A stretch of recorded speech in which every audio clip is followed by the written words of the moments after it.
Assalamu alaikum bandiraɓe heɗiɓe. Amin calmina on e inde Allah jom yidde o. Jiɗɗo yimɓe fof nana te jaɓa lawol peewal ngol o lelningol beele ina mbawa dañdude e makko jam celluɗo ha abada. Amin belti no feewi e ko min mbawi artude hande jokkande on yewtere mon lawol peewal. Waɗi joni jewte ɗiɗi en jangino no annabi Yeremi wajorino bandiraɓe mum Yahuda en.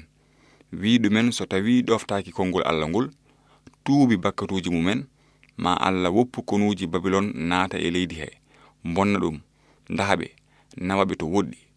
Kono ko ɓuri hewde e Yahuda en gondano ka waaju Yeremi o. En jiino no konuji Babilon gummorino funnaange naati Yerusalem keli galle Allah o ndahi Yahuda en mbaɗoyi ɗumen maccuɓe to dowla Babilon no Allah wiruno ɗum ni. Ko hono noon leñol Yahuda en bonirno sababunde wasde munen ɗoftade haala annabaɓe ka. Kono noon so tawi leñol Yahuda en wona aadiyanke beele ɗum ina wawi bonude aadiyankagal Allah ngal?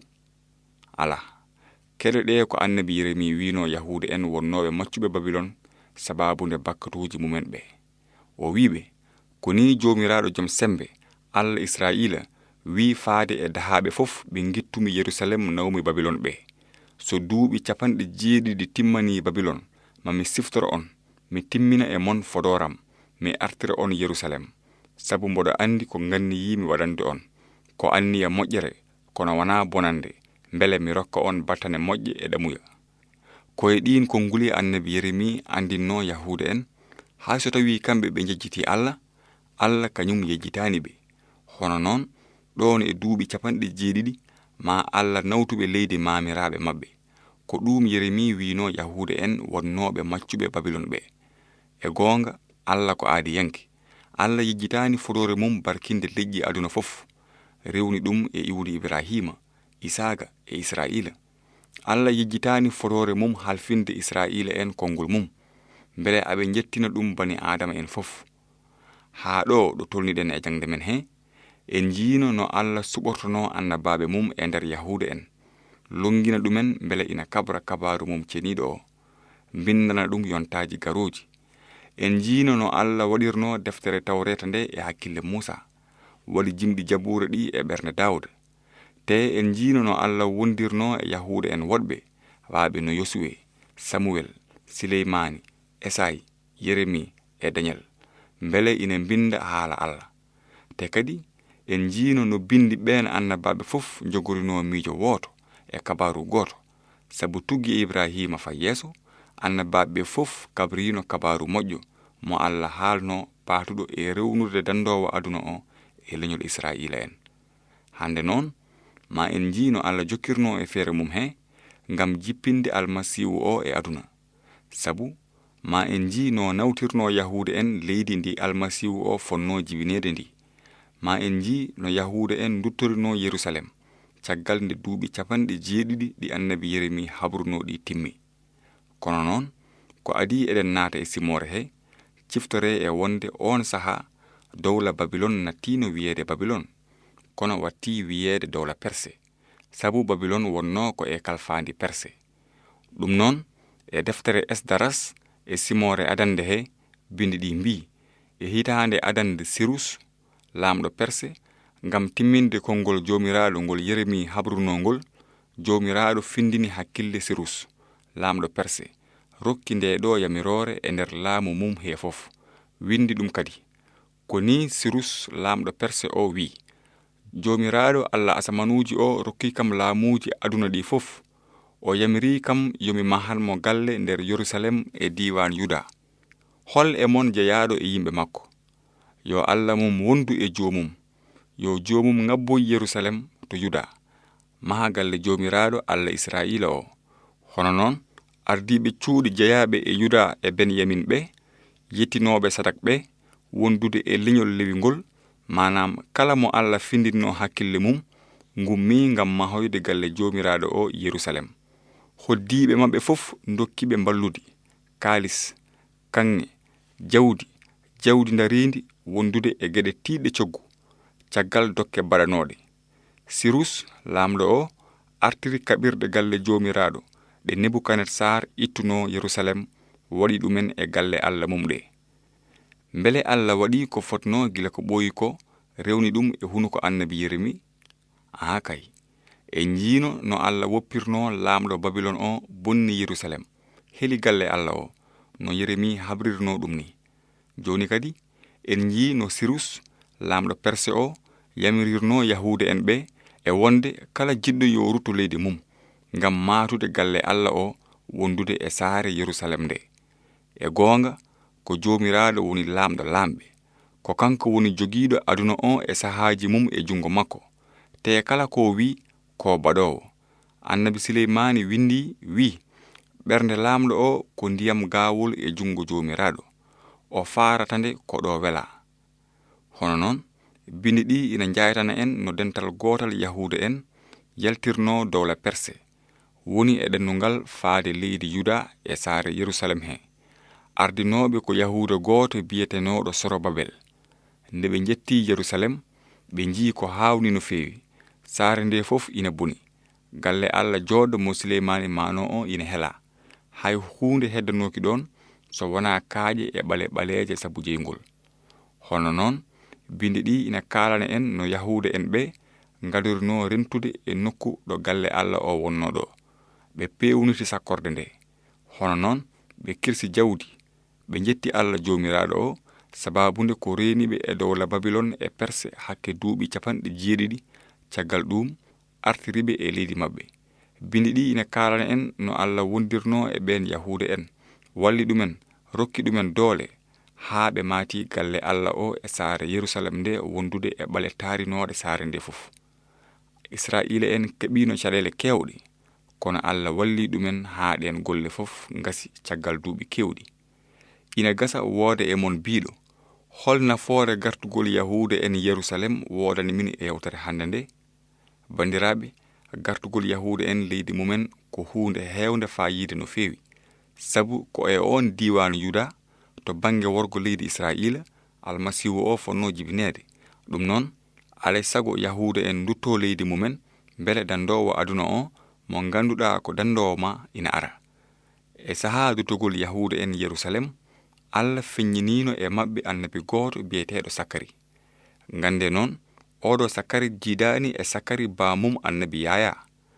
Allah nelirno Sakari ko mbele tinnude hoolaare Yahuuda en ɓe faade e Allah e podoje mum. Sakari fonno ko yettinde kabaru kewɗo fayida, saha mo Allah wanno fodore tellinde almasihu o ɓattima. Heddino tan ko duuɓi 105 almasihu o ara e aduna. Joni noon mbitten seeɗa e haalaji ɗi Allah wanno e hakkille Sakari. Eɗeni janga e deftere Sakari e simore adande he, bindi ɗi mbi: haala jomiraɗo jippi e Sakari ɓi Berekiya ɓi Ido e ɗiɗo konguli. Jomiraɗo sekanino mamiraɓe mon no feewi, woto mbaye no mamiraɓe mon ɓe annabaɓe adan ɓe kalduno mbiɗumen ko ni jomiraɗo joom sembe o wi: goppe laabi mon bonɗi e golle mon bonɗe, kono ɓe keɗanoki, ɓe gondanokami, ko ɗum jomiraɗo wi. Mamiraɓe mon holto ngoni? Annabaɓe ɓene mbele aɓe mbawno wurde ha abada?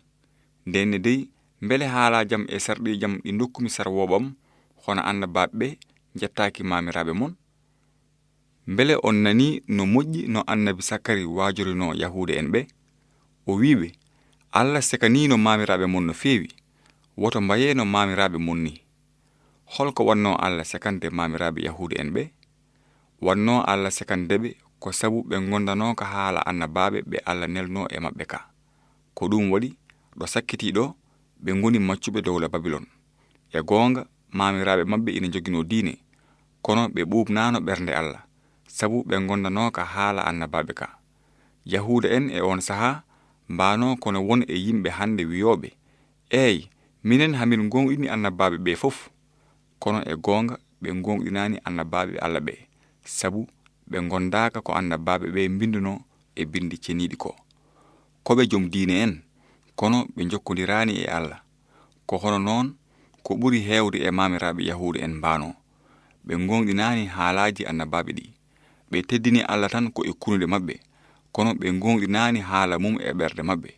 Ko ɗum wanno Allah nelde carwowo mum hono Sakari e Yahuuda en, mbele ina waajo ɗumen ɓe mbasa ñemmude mamiraɓe maɓɓe wiyatnoɓe Allah Allah Allah, tawi noon gondaka haala ka Allah haaldi e mumen rewni ɗum e annabaɓe mum. Caggal nde Sakari waajori noon Yahuude en ɓe, o fuɗɗi habrude no dandowo o fotirno ardude. En mbawata jangude ko annabi Sakari winduno ko fof ko faati e almasihu o, kono eɗen mbawi tan jangude heen fannuji seeɗa.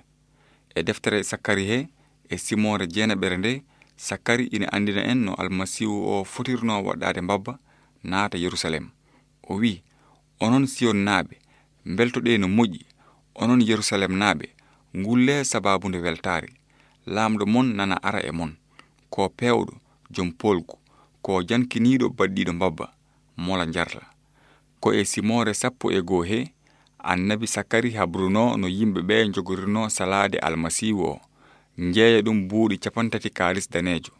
O wi, mbimi ɓe, so ina henani on, ndokke kam jobdam, so ɗum ala, ngoppe. Ɓe ɓetanimi buuɗi 30 kaalis daneejo ngam jobdam. E simore 12 he, annabi Sakari habrino hen wi Yahuude en ɓe kaaɗata tan e yeyde almasihu o, kono kadi maɓe mbar ɗum. O wi, nden mami sar e galle Daawuda he wondude e holɓe Yerusalem ɓe ruuhu yurmende e ñaagunde. Maɓe njeccito ɓe ndaarami, min moɓe njuluyo. Ma o woye no ɓiɗɗo bajjo woyirte ni, ma o woye bojji mettuɗi no afa woyirte ni. Te so namnama, holto gañande ma e juuɗe ɗe ngummi? O jaabo o wiya, ko e nder galle yiɗɓam ɗe ngummi. Ko e ɗin ko nguli annabi Sakari habratno no juuɗe almasihu ɗe potirno yulrede. Holto heɓi ɗen gañande? Ko bandiraɓe makko Yahuude en mbiyata Rom en yo pengmo. Wadde noon, ko Rom en peŋoyta juuɗe makko e koyɗe makko e leggal. Caggal ɗum, ɓe njulira wuttulo makko mbaangu. Ɗum fof waɗiri kono annabi Sakari wirunoni. Ko ɗum annabi Sakari winduno, te ina yerondiri no feewi e ko annabi Daawuda e hoore mum habruno ko faati e dandowo o ko. Nde o windi e Jabura o wi, ɓe njuli juuɗam e koyɗam. Bandiraɓe, Allah yiɗi ko ganden e wonde maayde almasihu o e feŋirde ko gueɗal ɓurgal heewde fayide e feere nde Allah wanno gila ko ɓooyi mbele ina danda bani Adama en e jobdi bakkatuji mumen. Alay sago almasihu pewɗo o jibine, tampa, maayana yimɓe o ñiɓe ɓe. E rabbiɗinade tan ko ɗum woni kabaru annabaɓe Allah fof. Mbele ɗum fof laaɓi e hakkille ma? Mbele a nani no moƴƴi ko Sakari habruno ko faati e almasihu o, duuɓi 500 ko adi jibinede almasihu o? Mbele aɗa gonɗini e goonga haala annabaɓe paatuka eno almasihu o fotirno tampude e mayde, te caggal ɗum aɗo wurtude? Ma o yaafo bakkatuuji kala gonɗinɗomo, o rokka ɗum gurdam ha abada. Mbele aɗa gonɗini haala annabaɓe ka? So ɗum ala, mbele mbaɗa tan kono Yahuude en teddinnoɓe Allah e kunude mumen, kono gonɗinano ɗum ɓe? An noon, mbele aɗa gonɗini annabaɓe ɓe? E ko faati e haala annabaɓe ka, bindi ɗi mbi, woto jawe haala annabaɓe ka. Min ɓeydima kadi laaɓede kabaru annabaɓe o. Oɗoni mbaɗa ko feewi e wattude heen hakkillaji mon no lampa kuɓɓowa e nder niɓɓere, haande fajiri seeki, hoodere subaka yayni ɓerɗe mon fof. Bandiraɓe heeɗiɓe, amin jetta on sabu keɗogol mon.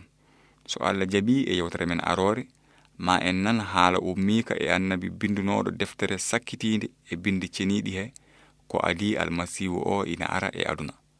Yo moƴƴere Allah jippo e mon.